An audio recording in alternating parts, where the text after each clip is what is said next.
네, 여러분 반갑습니다. 오늘은 방등경 강경 제466일째 되는 날입니다. 오늘은 보계보살품이죠. 페이지는 490쪽입니다. 자, 오늘 방등경 제25권 보계보살품 공부하면서 지난번 시간에 489쪽 아랫부분 좀 보겠습니다. 선남자야, 보살이 보시를 닦을 적에 이러한 네 가지를 원만히 성취한다면 하고 나갔죠. 그래서 이 네 가지 일이 뭐냐? 보살이 보시를 닦을 적에 보시 닦는데 네 가지 일을 원만히 성취한다고 해서요. 자, 그러면은 보살이 네 가지 일을 원만히 성취하는데 보시를 닦을 적에 그때 중생을 분별하지 않는 거하고 법을 분별하지 않는 거하고 마음을 분별하지 않는 거, 원을 분별하지 않는 이 네 가지를 분설해서 설명을 하는 겁니다. 자, 그래서 이 네 가지를 원만히 성취한다면 곧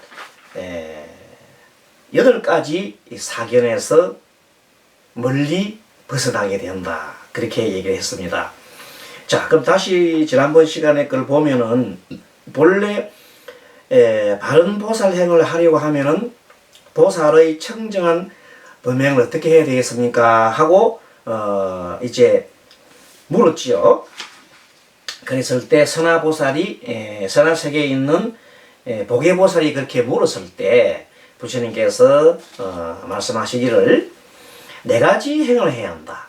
즉 바라밀행, 육바라밀행이죠. 그리고 두 번째 보리를 돕는 행, 그리고 세 번째 신통의 행, 네 번째 중생을 조복하는 행을 해야 하는데 그 중에서 혼자 순서적으로 보면 바라밀행 중에서 바라밀행은 몇 가지가 있습니까? 6가지 바라밀 있잖아요. 보시, 지계, 인욕, 정진, 선정, 지혜 바라밀 있잖아요. 그럼 맨 처음에 보시 바라밀도 이제 분설해서 또 들어갑니다. 그래서 보시 바라밀을 제대로 잘 하려 그러면은 보살이 닦으려 그러면 네 가지 행을 해야 된다 그랬어요. 그래서 첫째가 네 가지 행은 중생을 분별하지 않는다. 중생을 분별하지 않고 보시해야 한다. 그 다음에 법을 또 분별하지 않아야 한다. 세 번째는 마음을 분별하지 않아야 한다. 그 다음에 원을 분별하지 않아야 한다고 말씀했고 지난번 시간에 여기 대해서 설명을 했습니다. 그러니까 이제 오늘은 이 보살이 보시를 닦을 적에 네 가지를 원만히 성취한다면 이제는 그렇게 하면은 8가지의 사견에서 벗어날 수 있다 그랬어요. 그럼 8가지 사견이 뭐냐? 첫째는 나라는 소견, 나라는 소견. 두 번째는 뭐냐면 중생이라는 소견. 그럼 우리가 건강행에서 사상할 때에 아상, 인상, 중생상, 수다상 할 때에 그때 지금 중생상 빠졌죠? 그런 개념입니다. 그 다음에 셋째는 수명의 소견. 이거는 이제 수다상이라 하기도 합니다. 넷째는 장정에 대한 소견. 장정이 뭡니까? 장정은 말뚝장자에 정자는 선정할 때 마음을 집중하는 정자입니다. 그렇게 말뚝처럼 한 곳에 확 집중을 해가지고 다른 소견은 받아들이지 않아요. 그러니까 성격 중에서 자기 고정관념에 빠져가지고 그냥 온통 한 생각만 쭉 하고 있으면서 이 활용을 못하는 마음을 이렇게 마음이라는 것은 변하고 무상한 거잖아요. 활용을 못하고 한 곳에 들어있는 사람들을 좀 꾸짖어서 하는 말을 장정이라는 말을 씁니다. 장정. 저 장정 같은 성격이다. 아이고 저 장정. 이렇게 얘기합니다. 그러니까 이 장정의 소견 넷째지요. 그 다음에 다섯째는 상견. 항상 있다는 생각. 세상은 변화하는데도 불구하고 항상 있다는 생각. 그 다음에 단견. 모든 것은 원인과 결과가 있는데 죽으면 아무것도 없다 하고 탁 잘라버리는 그런 단견. 이것도 이제 말하자면 그릇된 견해 중에 하나입니다. 8가지 8악견 중에 하나지요. 7번째는 뭐냐면 있다는 것. 무엇이 있다. 그 다음에 8번째는 없다. 그래서 있다 없다 하는 그런 개념들도 있음에 집착하는 거, 없음에 집착하는 거. 예를 들어서 난 돈이 너무 없어 하고 막 계속 있으면 없다 입장하는 사람이고, 또 있음에 집착하는 너무 기뻐, 너무 좋아하면서 이렇게 있는 것에 집착하는 사람들을 보고 우리가 뭐를 그래요? 있음에 집착한다 그랬잖아요. 아무튼 이렇게 8가지의 악견을 뭐 할 수 있다? 벗어날 수 있다. 뭐 하면은 보시바라밀을 행할 때 4가지 행을 하면은 그 4가지가 다시 말씀드리면 보시를 할 때 중생을 분별하지 않아야 돼. 두 번째는 법을 분별하지 않아야 돼. 세 번째는 마음을 분별하지 않아야 돼. 네 번째는 원을 분별하지 않아야 한다. 그러면 이렇게 8가지의 악견으로부터 벗어날 수 있다. 그렇게 얘기를 한 겁니다. 자, 그래서 다시 4가지 그래서 다시 4가지 공덕을 멀리 얘기되리니, 그리고 다시 4가지 공덕이 뭐냐면 범부의 공덕, 그 다음에 성문의 공덕, 그 다음에 연각의 공덕, 그리고 넷째 다른 섭계의 공덕이 이니라 그랬어요. 그래서 이런 범부에 대한 공덕이 있다든지, 성문에 대한 공덕이 있다든지, 아니면 연각에 대한 공덕이 있다든지 하는 또는 다른 섭기, 바른 깨달음을 가진 말고 다른 어떤 섭기가 뭐예요? 그거는 우리가 말하는 외도지요. 외도들의 그런 공덕이다든지 이런 것에 대해서 벗어나야 되는 겁니다. 자,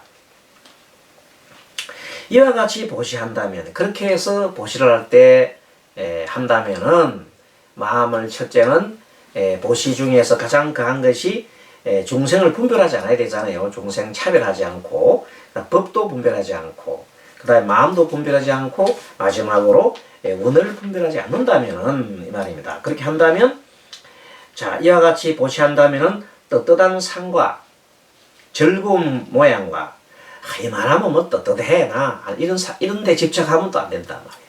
또 즐거움이 집착해도 안 되고, 또 나의 모양이 집착해도 안 되고, 나는 이러니까, 나는 정말 나는 너무 잘해 이렇게 하는 암만심이라든지, 아니야 난 너무 참 모든 것이 나는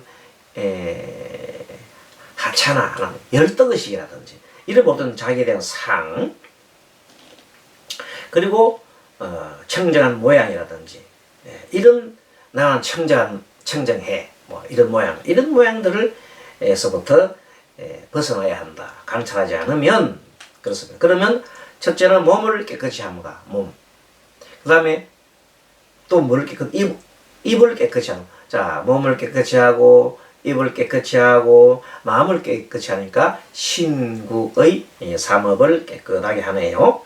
그리고 함께 그 더 나아가 신구에다가 서원, 바라는 마음에 대해서도 지나치게 바라는 마음을 자기 개인적인 욕망이나 이런데 바라지 않는다면은 깨끗한 것이 되죠. 그럴 때면 이 4가지 법을 깨끗이 하며 가보의 걸림과 성문의 걸림과 후회하는 마음의 걸림을 멀리 되리라 그랬어요. 그 다음 선남자야, 보살은 이러한 보시를 닦을 적에 3가지 두려움이 없는 데서 벗어난다. 그래서 3가지라는 것은 교만의 두려움. 사실 교만하는 것도 참 두려운 거예요. 잘 닦아야 되니까 아상에 있어서. 그 다음에 상만, 요거는 이제 그냥 자기 자만심이 뭐 하늘 높을 줄 모르는 거예요. 이것도 두려운 거예요. 공부에 방해되잖아요. 그 다음에 마음의 두려움, 더구나 모든 마음이란 것은 탐진치수 나오는 거니까 이거 참 두려운 겁니다. 자, 이렇게 3가지 두려움에서 벗어난다. 보살이 그래 앞에서 말하는 그런 것을 닦을 적에 보살 행을 할 때 말입니다. 자, 그럼 보살은 또 이런 보시를 닦을 적에 앞에서 말한 4가지 그 보시죠. 무슨 마음 없는? 아침에 중생을 분별하지 않고, 그 다음에 법을 분별하지 않고, 마음을 분별하지 않고, 원을 분별하지 않는 그런 마음으로서 보시를 한다면은, 자, 또 어떤 것을 벗어날 수 있냐면, 닦을 적에 속이 공한인, 속이 텅 빈 것을 인자는 이때는 끌어당길 인자입니다. 끌어당기는 것. 자, 속이 텅 빈 것을 끌어당기고, 바깥의 공안일, 속이나 안이나 딱 텅 비었어요. 그 다음에 중생의 공안인, 중생에 대한 집착도 텅 빈다 말은 집착하지 않는다는 뜻이지요. 또 보리의 공안인, 보리라든지 안이라든지 하는 그런 인에서 그런 에서 벗어났다. 이 네 가지 인을 원만히 갖추며 이와 같이 보시할 적에 네 가지 정진을 갖춘다 그랬어요. 네 가지 정진이 뭔가? 첫째, 중생을 가득하게 하기 때문에 정진을 갖추고, 둘째는 불법을 옹호한다. 불법을 옹호하기 때문에 또 정진을 갖추고, 셋째는 30 이상 80종을 아주 좋은 상호지요. 갖추기 때문에 정진을 갖추고, 넷째는 불국토를 깨끗이 한다. 여러분, 불국토를 깨끗이 하려면 어떻게 돼요? 내 마음이 청정하면 온 세상이 청정하다 그 말입니다. 자, 그래서 이때 다시 네 가지 염을 갖춘다. 어떤 생각을 갖추느냐 했더니, 첫째 항상 보리심을 염하고, 둘째는 부처님을 항상 생각해. 그 다음에 셋째는 마음속에 자비를 갖추고, 다시 말합니다. 세 가지 염인데, 첫째는 보리심을 염하고, 보리심이라는 것은 뭐예요? 한편으로는 지혜를 구하고자 하는 거죠. 지혜를 구하고, 또 한편으로는 중생을 제도하고자 하는 그게 발보리심 아닙니까? 그런 마음을 내면서, 둘째는 그러면서, 그래 하려면 어떻게 해야 돼? 부처님을 잘 생각해. 부처님처럼 해야 되니까. 부처님 닮아가야 되니까 부처님을 생각할 수밖에 없다는 말이에요. 그리고 셋째는 항상 마음에 자비를 닦아야 해.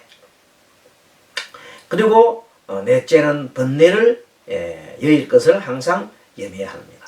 이와 같이 보시할 적에는 자기 몸과 다른 사람 몸과 또 그 다음에 이 보리, 이 세 가지 일을 깨끗이 할 수, 내 몸도 깨끗하고 상대방 몸도 깨끗하고 또 보리, 한편으로는 지혜를 구하고 한편으로는 중생을 구하고자 하는 그 보리를 깨끗하게 하며, 또 경계의 지혜, 대상이 대상, 나는 감각기관을 가지고 바깥 대상을 보잖아요. 그 대상의 지혜, 대상을 잘 살펴보는 그게 지혜죠. 원래 지혜라는 것은 알아차림이 있는 겁니다. 내 몸을 알아차림하든 바깥을 알아차림하든 알아차림을 잘 하는 사람이 지혜로운 사람입니다. 자, 중생을 만족하게 하고, 알아차림을 하려면, 바깥 경계를 알아차림을 하려면 멀리 숲을 볼 수가 있어요. 숲도 관찰할 수 있어야 되고, 또 뭐도 관찰해? 나무도 관찰할 수 있어야 된다 이 말이죠. 중생을 만족하게 하는 지혜, 서원의 지혜, 보리를 돕는 지혜, 이 네 가지 지혜를 깨끗이 하여야 하느니라. 선남자야, 만약에 이러한 법을 행한다면 단바라밀을 깨끗이 한다고 하리라. 그렇게 하면 이제 단바라밀이 보시바라밀이죠. 보시바라밀을 깨끗이 한다고 하리라. 그 다음에 이제 보시다 하면 뭐가 개가 나오잖아요. 개바라밀 또 이어납니다. 자, 보시바라밀 끝났어요. 그다음 개바라밀 들어갈 겁니다. 자, 개바라밀 하기 전에 아까 이게 용어에 대한 공부를 조금 할게요. 그 위에 490페이지 맨 위에 보면 장정이라는 장정. 이 장자가 말뚝 장자예요. 말뚝을 박은 듯이 자신의 고정관념에 사로잡힌 그런 수행자. 그러니까 활용성이 없는 성객. 성객을 보고 꾸짖는 말이 바로 장정 같다. 이렇게 하는 겁니다. 장정. 우리가 말하는 장정은 장정 우리 젊은 사람 이런 게 아니고 말뚝 같은 생각에 사로잡히는 그런 마음을 장정이라는 겁니다. 8가지 소견 중에 하나지요. 나쁜 소견 중에. 자, 그리고 또 수명이라는 게 나왔는데, 수명의 소견. 이 수명이 뭔가 하면 한 생의 수명을 가진 존재라는 생각, 한 생의 수명을 가진 존재라는 생각이나 아니야 영원한 생명일 거야 하는 생각, 그런 생각이 수명에 대한 생각입니다. 수명에 대한 생각은 수다상이 한 생에는 끝나는 거 아니겠느냐, 이번 생에 지금 존재할 때만 적용되겠지 하는 생각하고, 아니야 이거는 그냥 영원히 세세생생 이어지는 거야 하는 그런 생각입니다. 또 그런 것을 말하기도 하고, 내가 깨달은 진리는 영원할 거야 하는 그런 또 자기 생각에 사로잡히는 것, 영원하다는 것에 초점이 있습니다. 자, 그런 수명이 있다는 겁니다. 자, 그 정도를 또 우리가 알고 넘어가면 되겠네요. 이와 더불어서 이제 이 금강경 사상에 대한 설명 좀 해드리면은, 금강경에는 아상, 인상, 중생상, 후다상이 있잖아요. 그럼 여기에 대한 견해가 참 많습니다. 그래서 보통 우리가 조계종이란 큰 종단에서 아상은 내가 있다는 개념으로 얘기를 합니다. 둘째, 인상은 개아, 즉 개개인이 다 있다는 생각, 또는 한편은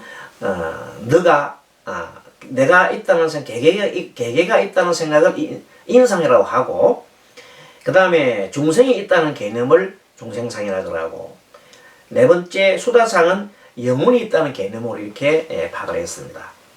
이것은 지금 현재 조계종에서 정하고 있는 건데, 여기 대해서 틱나탄 스님은 어떻게 얘기했냐면, 아상이라는 것은 나라고 자아가 있다는 생각이다 이렇게 했어요. 그 다음에 인상은 개인이라는 하나의 존재, 개인이라는 존재가 있다. 반드시 나 말고 너라는 개념이 아니라 개인이라는 하나의 존재라는 그 생각. 개인들은 다 개개별로 있는 거야. 이렇게 생각한 다음에 그거는 인상이라는 겁니다. 동의하지요? 그 다음에 셋째는 뭐냐면, 살아있는 존재, 중생사는 살아있는 이 모든 유정물들이 다 살아있는 모든 유정물이 다 존재라는 그 생각이 중생상이라는 거죠. 그 다음에 네 번째는 수자상은 한 생의 수명을 가진 존재라는 생각이 틱나탄 스님의 생각입니다. 그 사상에 대한 견해입니다. 조계종 견해와 조금 또 차이 나죠. 자, 그런데 우리 동국 역경 불교 사전에 보면은 이렇게 나옵니다. 아상은 내가 깨달았다는 생각, 내가 깨달았다는 생각, 내가 있다는 생각, 즉 나에 집착하는 거죠. 그리고 인상은 내가 아니라 너가 깨달았다는 생각, 또 각자가 깨달았다는 생각, 이것이 인상이라고 그랬고, 중생상은 내가 깨달았다는 생각이나 너가 깨달은 생각은 그건 이미 떠났는데, 대신에 깨달았음을 증명한 상이 있다. 내가 깨달고 너가 깨달은 건 아니지만 깨달은 자체는 있는 거 아니냐, 이런 깨달음에 대한 증명, 다른 사람 깨달은 사람이 많잖아요. 그런 게 대한 증명을 하고 있다, 이렇게 본 겁니다. 수다상은 그런 증명이 있는 게 아니라 그 깨달은 생각은 없다 이 말이야. 누가 깨달았든 간에 너가 깨달았든 내가 깨달았든 중생이 깨달았다는 생각은 없고, 단지 정득한 그 지혜가 있을 텐데 그 지혜는 영원한 것이 아닐까, 그런 생각. 요런 것이 불교 사전에 나온 내용입니다. 전체 종합을 해보면은, 아상은 나라고 하는 생각과 내가 있다는 생각과 나의 생각이 집착하는 것이고, 중생상은 너가 있다는 생각이나 개개의 개별적인 것이 아가 있다는 생각이고, 중생상은 중생의 습기로 인해서 일어나는 모든 일체 존재들의 그런 상을 중생상이라 한다. 네 번째는 뭔가 하면, 수다상은 영혼이라는 말도 막 나오고 그러는데, 생명에 대해서, 생명에 대해서 나는 유한한 생명이야 하는 생각하는 사람도 있고, 아니야 나는 영원한 생명이야 하는 이 두 가지 생각이 있을 수가 있습니다. 두 개를 포함해서 틱나탄 스님은 유한한 생명으로서 생각을 하는 것. 그 다음에 또 다른 분들이 생각할 때는 영혼을 볼 때는 영원한 생명으로서 보는 것.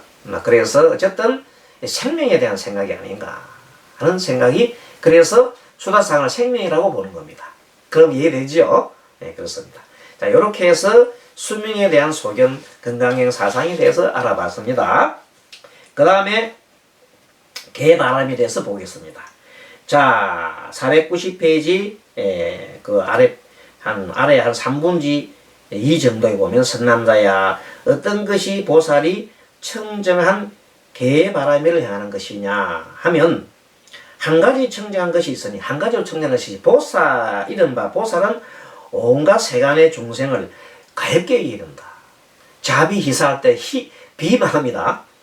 그리고 성문과 벽지보의 사람보다 뛰어나서 능히 악마업을 흐르 중생을 조복하고 한량없는 공덕 법의 덩이를 원만히 갖추어 방일함이 없나니라. 그런 것이 다 뭐라고? 개바라밀이다. 다시 두 가지가 있으니 개바라밀에는 두 가지가 있으니 하나는 모든 중생에게 악심을 내지 않고 개가 뭐냐 했더니 다른 중생한테 악심을 안 내면 돼.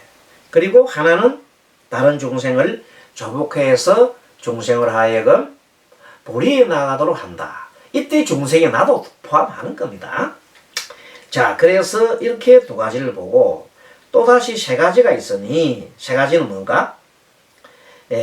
다시 세 가지가 있으니 첫째, 몸의 나쁜 업을 멀리 여기기 때문에 몸을 깨끗이 하고 몸을 깨끗이 하고 둘째는 입으로 온갖 나쁜 짓을 하니까 입을 깨끗이 해야 된다. 개바라밀이 나오잖아요.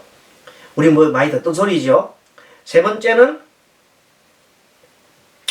온갖 탐내고 썩내고 삿된 소견을 버려야 하기 때문에 깨끗하게 합니다. 그래서 몸을 나중에 나옵니다. 몸을 깨끗이 하려면 살생하지 말고 또 도둑질하지 말고 사마지 말합니다. 또 말을 깨끗이 하려면 망언하지 거짓말하지 말고 양설 두 가지 말하지 않고 꾸미 말하지 않고 악한 말하지 않고 마음을 깨끗이 하려고 그러면 탐심을 여의고 그 다음에 썩냄을 여의고 어리석음을 여의는 거죠. 그게 그대로 나오잖아요. 세 가지. 자, 그래서 세 가지가 있으니 첫째, 몸의 나쁜 업을 멀리 여기기 때문에 몸을 깨끗이 하며 둘째는 입의 온갖 나쁜 업을 여기기 때문에 입을 깨끗이 하며 셋째는 온갖 탐내고 썩내는 삿된 소견을 멀리하기 때문에 뜻을 깨끗이 합니다. 그렇죠. 또 네 가지로 말하면 어떻게 해요? 지금 이제 뭐 한 가지에서부터 10가지로 나가는 거예요. 뭐에 대해서? 계율에 대해서 지금 얘기를 하고 있는 겁니다. 자, 그럼 네 가지로 말하면 어떠냐면 중생도를 권하여 그반은 계율을 범하죠. 첫째, 계율을 범하면 중생도로 하여금 계율을 범하지 않게 하고 그것이 첫째고 둘째는 중생도로 하여금 청정한 계율을 원만하게 갖추게 하고 그 다음에 셋째는 모든 개를 헐뜯는 자를 조복해야 돼. 조복해야 하는 것이고 넷째는 계율을 지는 자를 공경해 주는 거예요. 자, 계율에 대한 네 가지가 뭐라고요? 첫째, 중생을 권하여 청정한 계율을 지키도록 이제 이렇게 권해야 돼. 첫째, 계율을 지켜라 하고 권해야 돼. 그 다음에 뭐냐면 둘째는 뭐냐면 청정한 계율을 원만하게 갖추도록 해야 돼. 셋째는 뭐냐면 개를 헐뜯는 자를 조복시켜야 돼.